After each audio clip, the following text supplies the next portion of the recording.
Somehow, the Mavericks made this game a fun ending because the first three quarters were tough. They were rough. But Spencer Dinwiddie, let's go. Dorian Finney-Smith, big time night for the Mavs. Let's talk all about this Kings win because it was a fun one. Doncic, and this is Locked On Mavericks podcast. Hey, Dallas Mavericks are NBA champions. Bang! Bang! It's good! And the Mavericks have won the game! If you don't believe, you shouldn't be here.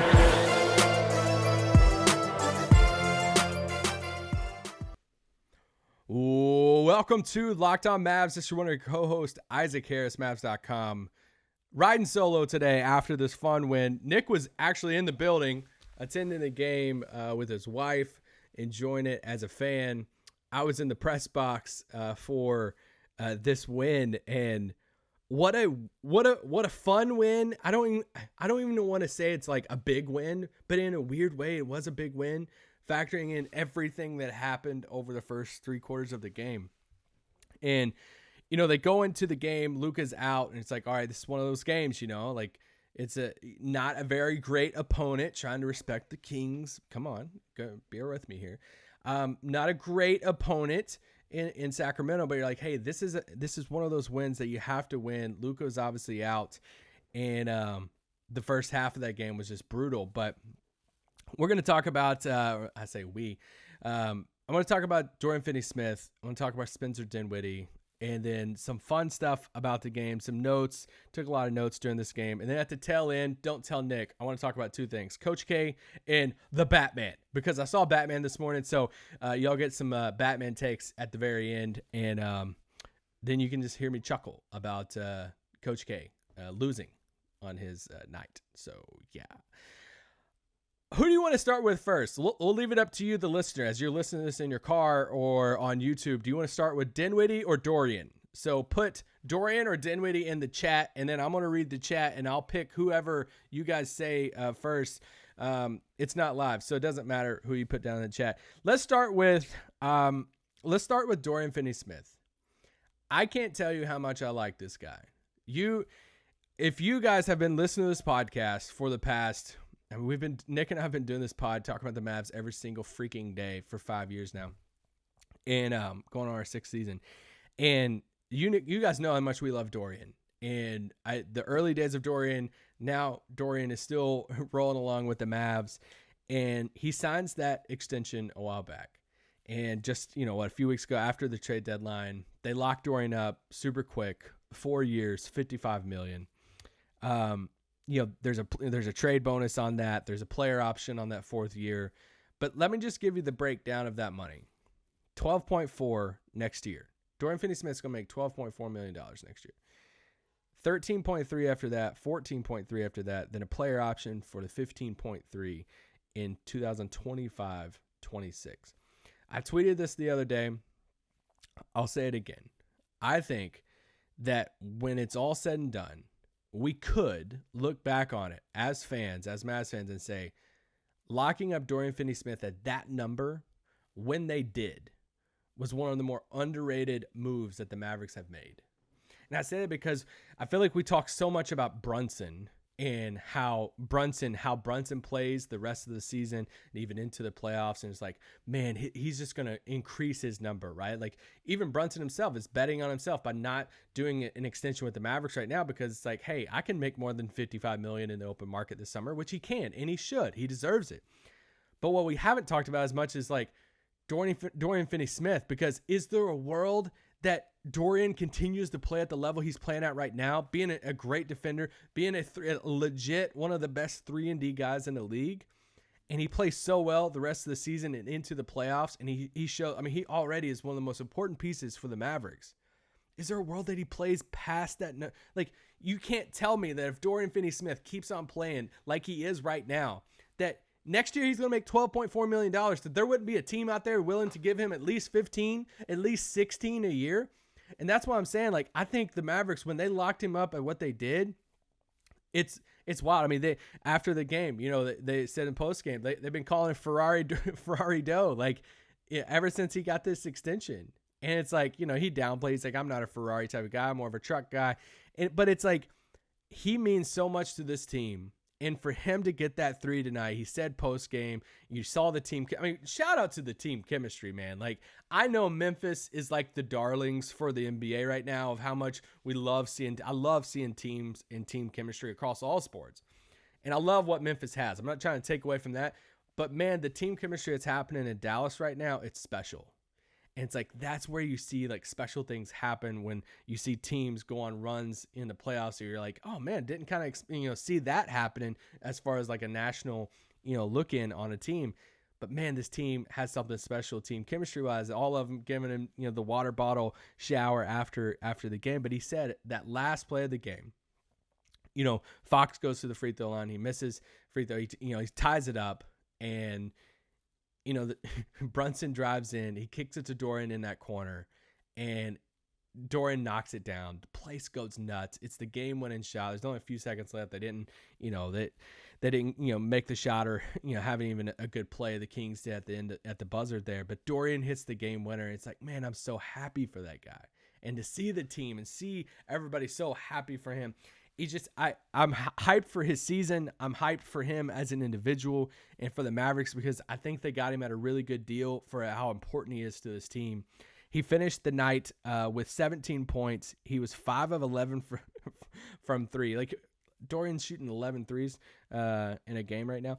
45% from 3. You guys have seen the averages over the last 6 games. He's shooting, at 58% from 3 of the past 3 games. That's not factoring in tonight's game. He was 6 of 13 from the floor. And on top of that, also he had 6 boards, a couple steals. But here's the thing on top of that. When the Mavericks decided to debut him, somebody tweeted at me the other day. I should pull it up so I can give you exact credit, the Twitter handle. They said, hey, was it a coincidence that the Mavericks rolled out the small ball Dorian at the 5 after the trade deadline? And it's like, ooh, what if? Like, what is that the after they locked him up to the extension, that's when they rolled him out the 5. And, early on this game, Dwight was getting kind of torched by, Sabonis, right? Like, I mean, I literally wrote it in my notes. I'm like, holy crap, Sabonis is torching them. And you factor that into, it's like, okay, well, if Dwight's going to get in foul trouble, well, who's going to guard Sabonis? Marquise Chris is out. They traded KP, obviously. Maxey was out of this game too. So you're like, all right, who's left? Boban. Boban got 1 second of play. They didn't even bring Boban out to get the ball unstuck from the goal. But, for the small ball lineup that the Mavericks, have kind of turned to with Dorian at the 5, the biggest question everybody wants to throw out there is like, well, dang, the other opposing bigs are just going to torch them, right? Like on the rebounds, on, and scoring in the paint and all this stuff. And I get it. Rebounds tonight, they really struggled, right? I mean, it was a 39-40. They end up coming back and making it a little tighter with that because, Kings finished the game with 45 rebounds. The Mavericks had 39. There was a large gap in that rebounding battle for a lot of the game. But what happens in the fourth? Dwight, even when Dwight fouled out, they go super, super small. Like, not even like Bertans out there with Dorian. Dorian at the 5. And it was like whoever you want to put at the 4. Like, if you want to consider Josh Green, but even Josh Green was bringing the ball up at times. Dorian at the 5 against Sabonis. And talking about holding his ground. Like, that, Tim McMahon had a tweet about it after the game about how, how Dorian, not only was he the 5 on the floor and hit the big shot of the game, but man, he defended, Sabonis. He said, this is McMahon's tweet after the game. He held Domantas Sabonis scoreless in the fourth quarter. Finney-Smith is worth every dime and then some of his $55 million extension. That is what Dorian Finney-Smith brings you. And him being able to defend Sabonis, especially at the end of the game, him being able to hit that knockdown 3 and shoot the ball like he's shooting it right now. I love that guy, and I really do believe the Mavericks got a steal by locking him up to that extension. Let's move on. Yeah, I started with Dorian because he hit the big shot, but I think the biggest name of the night, Spencer Dinwiddie. Like, what? Whew! Having Dinwiddie on this team as the third playmaker, if you want to say third. I mean, you could say he was kind of the second guy now, but I'm obviously not going in game order here because the first half of basketball was really frustrating, and so I don't really want to focus on that. Dinwiddie was. Let me give you a free throw percentage from Spencer Dinwiddie tonight. And this is a change, right? Because one of the free throw stuff is what we've been talking about on this team over the past few years. Like, hey, can we kind of improve our free throws, especially at the end of the game? Outside of Dinwiddie, we struggled a little bit tonight, but Dinwiddie, 12 of 13 from the free throw line tonight. He was 10 of 10 at halftime from the free throw line. It's like, let's go. Like, we need people to close games, especially. Now, the one free throw he missed was at the end of the game, unfortunately, but big time from the line, 36 points tonight. 36 points from Spencer Dinwiddie tonight. I think it looks pretty good as a Maverick. And, we've said a lot of things on this pod over the past 5 years, a lot of things that have been wrong. Trust me, you guys like to point out the wrong things. But it feels good sometimes to say, hey, I love seeing the third guy, the third ball handler, the creator. Loved being on the right side so far. Once again, we're only, 7-8 games in, of being more positive, more excited about this trade whenever they shipped KP out to bring in Dinwiddie and Bertans. And, what he did, what that fourth quarter looked like. The Mavericks were down by 19 points in this game, and they came back again. We just saw them come back against the Warriors, 21 down. It was their fourth time this season they've been down by double digits, and they came back and won the game. We've said it a million times. Somebody tweeted at me after the game and said, hey, you've been saying this, but is this another example of one of these games when they win a different way? And it's like, yes, believe it or not, they've figured out another way to win a basketball game, because here we are without Luka. You're playing a Kings team. De'Aaron Fox is having literally a career night. I think he was 1 point shy from his career high. He scored over 40 points in this game.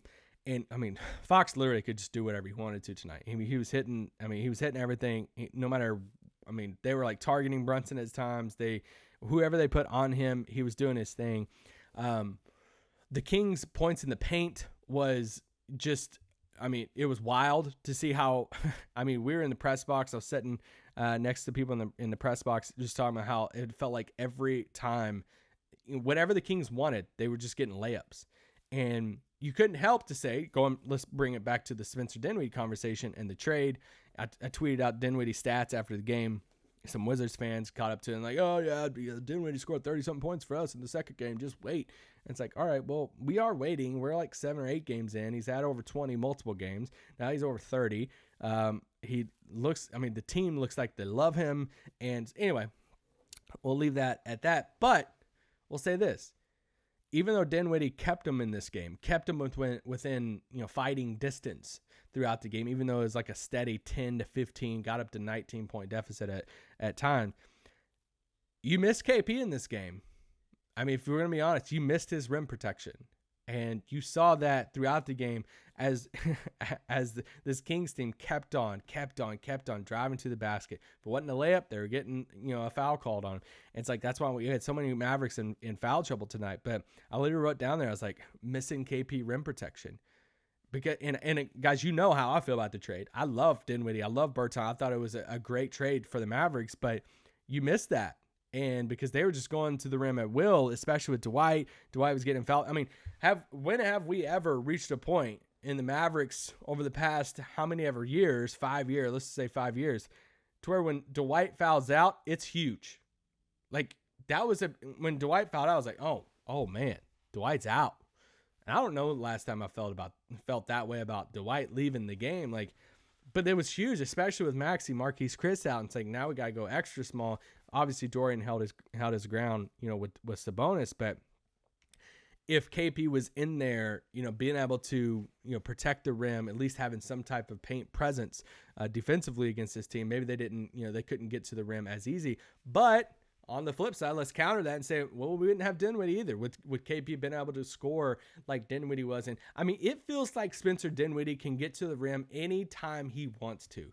And it's not like super quick speed. He's just like beating people off the dribble to get to it. It's like this craftiness. He's so big. He's 6'5". He can get to the, he fits great with the team, man. And I was high on the trade, but we're, like I said, we're 7-8 games in.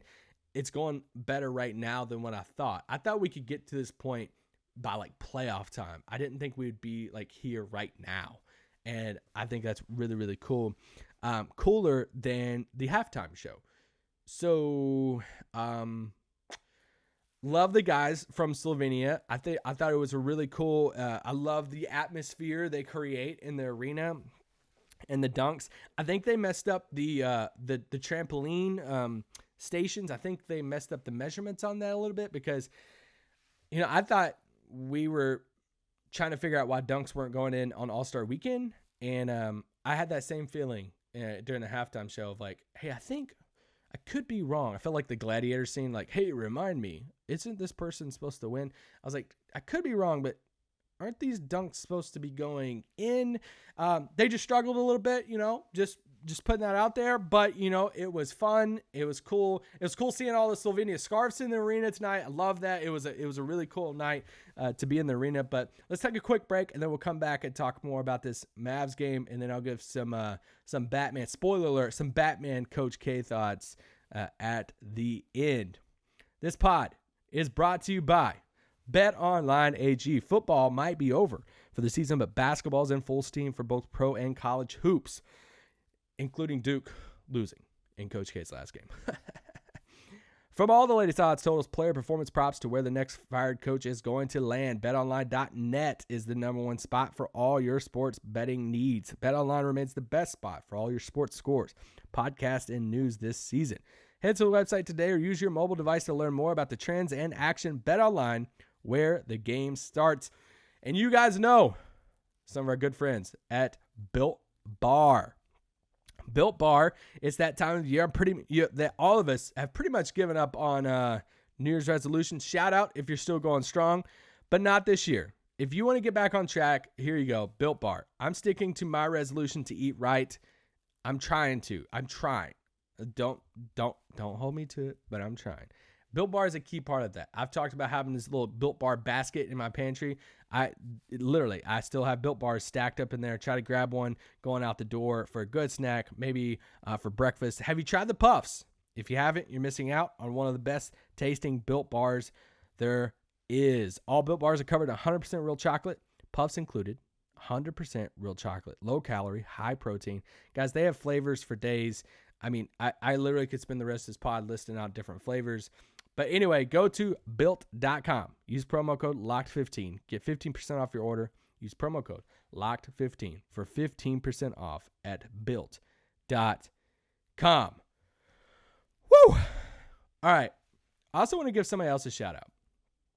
So, I feel like I could talk about Dinwiddie, how he could get to the rim. He had some big-time moments tonight. What was he for three tonight? He was 2 of 7 from 3 tonight. Dinwiddie we've talked about that second guy, having that second guy next to Luka. And it hasn't been directly just about being able to play with Luka, which that's a big portion of it. But also, when Luka goes to the bench or when Luka sets out a game against a bad team, do they have a player that can get you 30-something points? Do they have a player? This was the whole CJ McCollum thing. When we used to talk about CJ McCollum, we're like, hey, listen, we know the deficiencies of CJ McCollum, but we also know that CJ can get out there and drop 30, 35 in a game. We've seen it in the playoffs. We've also seen it in regular season games. And like, that's kind of what separates, McCollum from even a guy like Jalen Brunson, right? Like, how many times we haven't seen Brunson go out there and it's like, how confident are you that Brunson's going to go out there and drop 33 on a night that Luka's not playing? For them to add a guy like Spencer Dinwiddie that can get to that point, that can drop 30, 36 in a game like he did tonight. Like, I almost feel like it was almost a little bit quiet 36 because, 12 of those points were from the free throw line and he only hit 2 threes, but man, he keeps on getting to the rim. And, Brunson had some big plays late. They took out Dinwiddie, late to give him a little bit of breather, and they put Brunson in there. And I literally wrote in there when Dinwiddie came out of the game, Reggie came in. He had some big possessions, trying to guard, De'Aaron Fox. But Brunson, I wrote a note down at halftime earlier in the game. I said, we need more from JB. Like, when Luka's not playing, I was like, man, I need Brunson to, have like a 18 to 20 field goal attempt a game tonight. That's what we need from Brunson. It's like he attempted 15 shots. He had 23 points. He ended up having a good game. But early on, I was like, man, I need more from him. It can't be just Dinwiddie, especially when Luka's out. But seeing that tandem together, I thought they played well. I mean, you combine them tonight, it's 59 points between Brunson and Dinwiddie, the backcourt for that. Reggie struggled tonight, from threes, 1 of 6 from 3, but he's out there playing defense. He has some good hustle plays. I don't know what was going on with the challenges. All right. So I was so confused. I was confused when Dinwiddie drives to the basket early in the game. He extends his elbow just a little bit, gets called for the offensive foul. Okay. Say, hey, kind of get it. Every player does it. Kawhi Leonard does it every single time. But you want to call it on Dinwiddie, kind of cheap, but I get it. What I don't get is when De'Aaron Fox does it and it doesn't get called, because that's where I was like really confused. And that ended up being a challenge, and it's like they didn't call the offensive foul on De'Aaron Fox. I thought for sure that when they reviewed it that they were gonna make it an offensive foul, and they didn't. So I was really confused with that. The Kings challenged the whole Rashawn Holmes, Spencer Dinwiddie play. Both those challenges didn't go Dallas's way. A little frustrating in the game, but you know what? I get it, I guess. The offense at times was brutal a little bit. It felt sometimes that they were kind of just scrambling. It's like, hey, let's just throw up stuff. Let's just try to get to the rim. But also, Luka wasn't playing, so I kind of don't blame it. They ended up scoring 114 in the game, so I don't want to really focus too much on the offense and some of the struggles at times. But I want to shout out somebody right now that I thought, it's definitely Spencer Dinwiddie is like player of the game. Dorian Finney-Smith deserves a good portion of that. But freaking Josh Green, man. Like, what a turnaround for somebody like Josh. They were getting obliterated on the boards, okay? We talked about it earlier. There was a huge deficit rebounding for a lot of the game. Obviously, Dwight was in foul trouble and all that stuff. And you're like, hey, they were down there. They were just trying to block out. They couldn't, Kings had a bunch of second chance points. And it's like, man, they're just getting torched on rebounds. And Josh Green came in and was like, all right, screw that. I'm going to come in there. I'm going to fly up over everybody. And I'm going to start getting rebounds. And I'm going to get some offensive rebounds. Josh Green had 6 offensive rebounds tonight. I'm not ready to do the whole Josh Green's a great offensive rebounder, my whole Dorian Finney-Smith bit. But, I thought his energy and his rebounding and just everything he brought to the game tonight, I thought it was one of the X factors of the game. Like it's not Dinwiddie or but like I can't brag on his game enough tonight. He hit a couple big threes in this game. He hit 2 threes. He only attempted 6 shots in the game, but he knew his role. He was a +5. He had 12 points, off the bench, 12 rebounds. Like I said, I think it was his first. I think Doyle tweeted that out, in the game or towards the end of the game that it was his first double-double of his career. I'm just happy for him, man. We're not going to do the whole, career arc right now for him, but him proving that he can be a viable option off the bench in that type of role. He had 28 minutes tonight. I loved his game tonight. I love what he brought. They put him on Fox at times, but like I said, Fox had an incredible night tonight. 44 points. He was 18 of 31 from the field, shot 58% from the field. De'Aaron Fox did 3 of 4 from 3. It was just one of those nights. He was in his bag. And it's weird, the Sabonis line, because if you just watch the first quarter of Sabonis, you're like, this dude's literally about to put up 33 and 17 against the Mavs. And he finished at 15 and 10. And you're like, that you have to credit the coaching staff. You credit Dorian Finney-Smith for that in the fourth quarter, holding him scoreless. How they turned this game around, there were some friends of mine who went to the game, today, and I felt bad for him in the first half. And it's like, dang it. Of all games for them and his family to come to, and this is just a dud. Luka's not playing. And it felt like the Mavs kind of just melded in. It's like, man, all right, this is just one of those games. And for them to completely flip that and to come back in the fourth, that fourth quarter felt like it was a game in itself, right? It's like the Mavericks made their run. They came back. Dinwiddie did the, scoop up under Sabonis. It goes in. They take the lead. We're all freaking out. They really caught them, took the lead. And then the Kings went on a little run of their own. It's like, oh, dang, did the Mavs just tease us, right? The Kings, take the lead back, and then the Mavs came back towards the end, and obviously, Dorian hits that big three, and just massive. I mean, I can't, Frank plays some minutes tonight. It's like, this is one of those, one of those games where everybody had to play. Sterling Brown, shout out to Sterling, playing 8 minutes in this game. And, I didn't talk about Dwight too much in this game, but, 28 minutes, he was a -5, and just, he was the only big they really had on the floor. I mean, Josh Green got some minutes at point guard tonight. Like, I mean, they were just doing anything and everything to stay in this game for them to come back. But ultimately, I mean, this is why you go out and you get a guy like Spencer Dinwiddie, and to be able to switch out, to keep your same system, to keep your same defensive scheme and all of that, and then just insert Dinwiddie into that Luka role tonight. Like, big time night. Love Spencer Dinwiddie. Love what he brings to this team. Love Dorian Finney-Smith. It was a fun win. And yeah, now we have a massive, massive game coming up on Monday against the Jazz. All right, let me take a drink. And I got some Batman thoughts and Coach K thoughts. What do we want to hear about first? Batman, Coach K? Nick's going to kill me for just taking a drink. Y'all can just watch me take a drink on the pod. All right. Let's do Coach K first. Ha. I think it's so funny. Never been a fan of Coach K. You guys know I grew up a big North Carolina fan. And I shouldn't say you guys know. You could be a first-time listener. I grew up a big Carolina fan because I love Michael Jordan. And obviously Jordan went to North Carolina. My favorite athlete of all time is Vince Carter. And, of course, he went to North Carolina. And just for them to spoil Coach K's night was hilarious. I was at the arena seeing Twitter melting down over ESPN's broadcast decision over the Duke stuff and split screening, Texas and Kansas and all of that. And I was just laughing through it all. And the fact that Carolina beat them on their home floor at Cameron on Coach K's last night was just one of the funniest things I've seen. And the fact that Coach K had to address the crowd afterwards too, and especially in front of all the ex-players in the arena. I don't know why Dirk was there. Dirk was at Duke for this game. If you guys know, I asked a few people, no one really knew what Dirk's connection is to Coach K, because obviously he wasn't on Team USA, didn't play at Duke, all of that. But it's if Dirk just wanted to be there.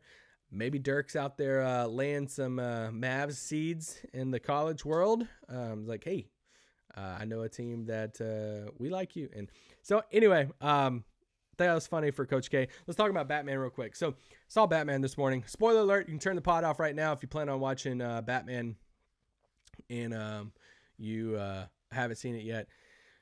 Such a unique perspective on Bruce Wayne. And one, I thought the movie was absolutely incredible. I think I would give it 8 or 9 out of 10. I just can't I can't cross over the line into Dark Knight worthy because Heath Ledger is so good as the Joker. I just can't do it. I will say the Riddler today was absolutely amazing. I think the villain angle, the whole storyline was great. I'm still just trying to wrap my head around this version of Bruce Wayne. And I get it. It's year 2 of being Batman. It's a sophomore season. He didn't win Rookie of the Year. He's kind of struggling a little bit. And it's kind of like this, feels like he's 31, kind of just going through crap in his life. And we're just so used to seeing Bruce Wayne in Batman movies be the rich white dude who's just walking around with his tie and suit, and it's hey, I got fancy cars, I got all this stuff, and you're used to seeing that and to see this version of Pattinson and Bruce Wayne, I thought it was great storytelling and everything. It's just a different version of Bruce Wayne. Even the car, it wasn't the souped up Batmobile. The Bat Cave was really cool. I'm trying to wrap my head around that, Colin Farrell as the Penguin. I didn't even know that was Colin Farrell. How is that him? Shout out to makeup artist and everything for that movie. But I just thought it was great. I'd love, as I've gotten older, I've started to appreciate cinematography and different shots in movies and scenes and how things are filmed and all of this stuff. And I thought there were so many scenes in this movie. I'm ooh, that's a dope shot. That's really good. And so anyway, I'm not spoiling a lot. I thought I thought Zoe Kravitz was amazing in her role. I thought her and Pattinson and Batman. Y'all don't really care about. If you're here at this point, you care about Batman and movie. Here, this is what you need to do. If you want, you should tell Nick that we should have like a segment on the weekends to where we review movies and shows, because Nick and I both watch a lot of movies and shows, and we would have fun with it if you want us to do that. Anyway, great movie. Probably a little too long. If how I judge lengths of movies are, if I think about it multiple times in the movie that, ooh, this is kind of just going a little long, then it was probably too long. But you know what? I'm probably here to watch it again. I thought it was that good. I thought it was one of the best Batman movies that have been out, and great movie. So there you go. Jazz coming to town on Monday. They need this win. We need it for the standings. They're a game back from Utah right now. And, big home game for the Mavs. So there you go. Nick will be back on Monday. You got my Coach K Batman thoughts. You got thoughts on the game. And what a fun fourth quarter. And what a fun Mavs win over the weekend. Guys, hang in there. Enjoy your Sunday. And another week's coming. And another week of Locked On Mavs. Peace out. Boo!